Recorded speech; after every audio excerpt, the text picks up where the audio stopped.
Fala pessoal, me chamo Jonathan Alves, professor de História, e o tema hoje é os movimentos liberais nacionalistas. Vamos nessa?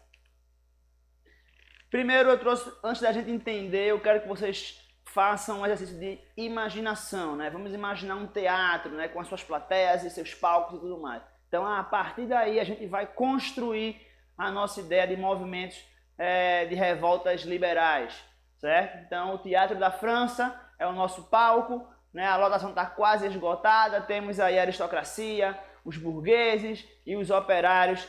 Então, corre e não perca o seu ingresso. Então, trazendo para vocês aqui, né, a divisão de como é que vai ser, para a gente começar a entender o porquê dessas revoltas, né? Primeiro a gente tem aqui os operários ali na base, né, do trabalho, sofrendo todas as suas pressões e tudo que o capitalismo naquele tempo exigia, né? A gente tem uma burguesia que já senta numas cadeiras, mas ainda assim não está acima quanto à aristocracia ou à nobreza, né? Que é realmente o pessoal que a gente costuma dizer de sangue azul, que vive na mordomia, certo? Então esses são os nossos atores e é através deles que a gente vai tentar entender essa questão, né? O primeiro ato, a gente tem que voltar para o Congresso de Viena, né? Quando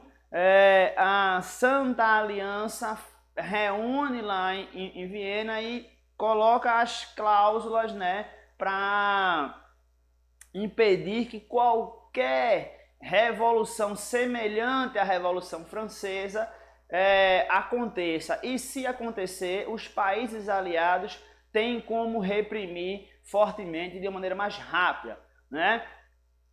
Contudo, as ideias iluministas que Napoleão expande pela Europa já são maiores do que esse controle total, né? Então a gente tem ainda a nova conjuntura social, né? O crescimento das cidades, da indústria, o fortalecimento da burguesia, né? Dos empresários, dos comerciantes e os intelectuais e operários que rejeitavam o antigo regime. Então a gente tem aqui duas forças, certo?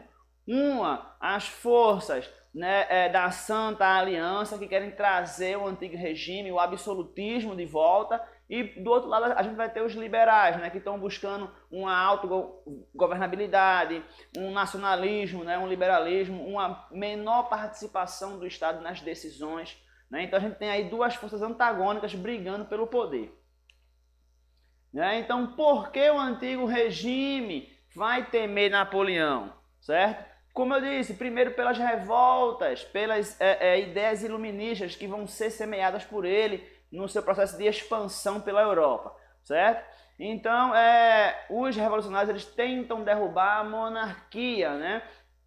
E vão lutar contra os privilégios dessa aristocracia, aonde elas não pagavam impostos. E todo o ônus de governar uma cidade, né, de recolher os impostos, recaía sobre os burgueses e sobre os operários. Os burgueses, inclusive, têm mais dinheiro, mais grana que a aristocracia.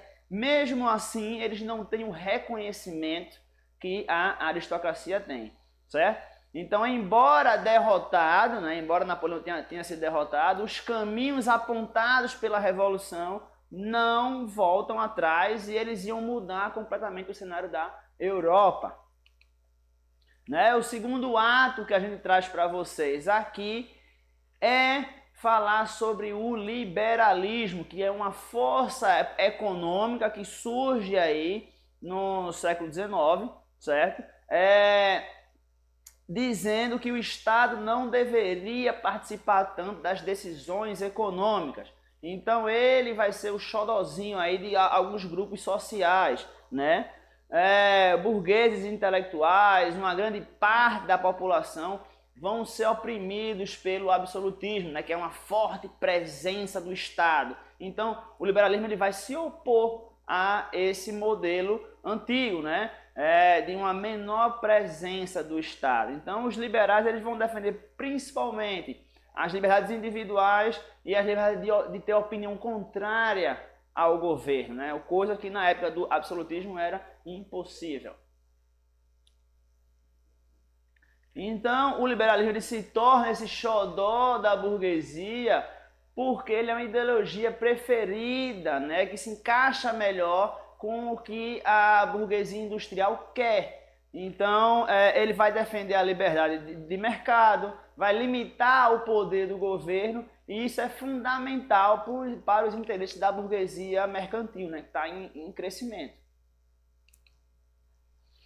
Um outro ponto que tem que ser levado em conta nessas revoltas vai ser o nacionalismo. É um período onde países estão se formando, como Itália, Alemanha, então elas estão buscando essa independência de auto se governarem, certo? Então, como eu disse, a Alemanha e a Itália são exemplos, né, que ainda eram pequenos estados que estavam tentando se formar enquanto nação, enquanto país.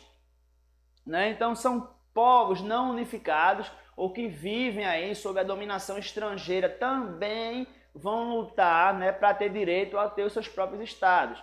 Né?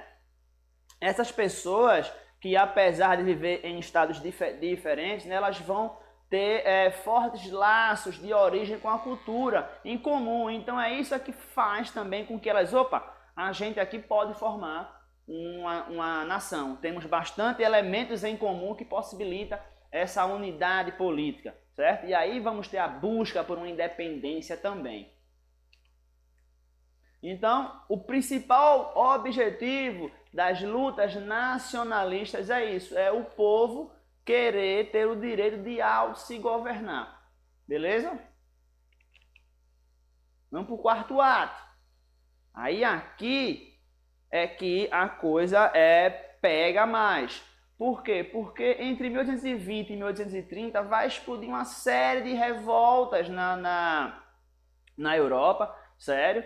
A gente vai chamar de a de 1820 a primeira onda revolucionária, a de 1830 a segunda onda revolucionária, certo? Que vão justamente lutar por isso, por uma maior liberdade, por uma maior... eu ter o direito de me autogovernar, né, de ter o direito de me expressar livremente. Então ela surge na França, mas ela vai pipocar em vários estados, Nápoles, Península Ibérica, França, na Grécia, né, na Rússia. Claro, todos esses movimentos vão ser reprimidos com força, mas mostra uma mudança na mentalidade da sociedade, né, que agora não quer mais estar sob o jugo centralizador de um rei. Então, as forças que vão promover esses conflitos, né, e o que elas queriam, certo? Primeiro, a gente tem aí a aristocracia e a monarquia, né, que vão representar as forças conservadoras, ou seja, o pessoal que quer que volte ao antigo regime, onde essas duas classes sociais tinham maior poder, tinham maior controle sobre a população. E por outro lado, a gente vai ter aí, no contexto da Revolução Francesa e da Revolução Industrial, uma burguesia liberal, certo? As camadas médias urbanas e o proletariado, que vão realmente lutar por essa maior liberdade e participação na política.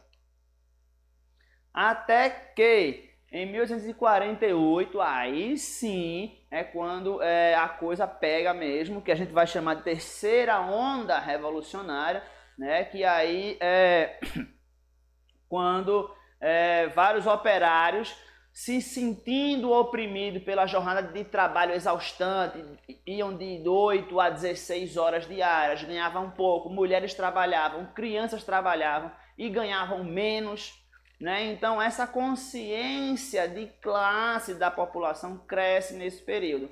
E em 1848, né, não dá para segurar essas revoltas. Certo? A gente tem, por exemplo, o Manifesto Comunista, elaborado por Karl Marx e Friedrich Engels, que traz, né, traz nesse documento o que a gente vai chamar de sociologia científica, né, no caso que é trabalhar por a derrubada da classe social dominante, né, e ter um governo do proletariado, que a gente vai chamar de ditadura do proletariado. E só aí, depois disso, com todas as divisões de terra, de empresa, é que a gente teria uma sociedade mais justa. Pelo menos era esse a ideia, era essa o princípio do Manifesto Comunista, né? Então, logo na entrada, ele tem aqui, ó, trabalhadores do mundo unidos. Então, o que é isso? Karl Marx entende que as condições de trabalho precário, elas estão no mundo inteiro, né? E isso faz com que a gente tenha aí uma organização a nível mundial de trabalhadores, que eles possam se organizar e fazer várias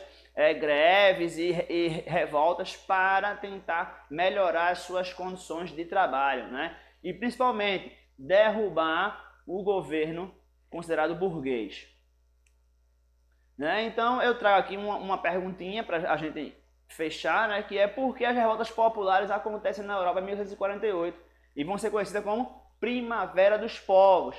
Por que primavera? Porque a ideia de renovação, certo? Do mesmo jeito que na primavera as árvores se renovam, a ideia era que outros ares novos na Europa, ares de liberdade, de maior poder de expressão estavam surgindo, certo? Então os governos monárquicos e burgueses, né, que vão se constituir na Europa, eles perdem força, certo? Ainda mais depois da proclamação da Segunda República na França em 1848. E aí as manifestações vão derrubar o rei Luís Filipe, certo? Que era considerado inclusive um rei burguês, né? Que ele vai propor diversas medidas aí para melhorar a questão da indústria. E o novo governo ele vai reprimir a burguesia, ele vai reprimir os operários, certo? Então os trabalhadores influenciados aí pelo socialismo e pelo anarquismo vão reagir, claro. Eu agora tenho o entendimento de que eu preciso ter direitos, de que eu tenho direitos, não só deveres. Então eu vou acreditar, como eu estou dizendo, é acreditado que chegou a primavera, a renovação de uma ideia, né, revolucionária que vai se espalhar por toda a Europa.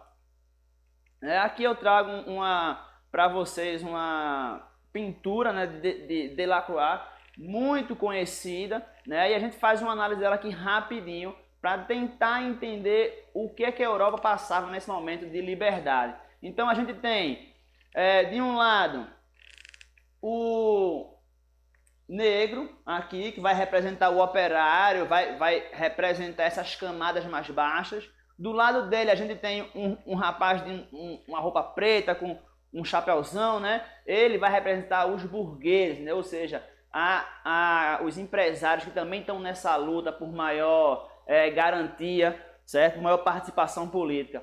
Do outro lado, a gente tem o quê? Os jovens. Os jovens, ele vai representar essa renovação política, né? De novas ideias.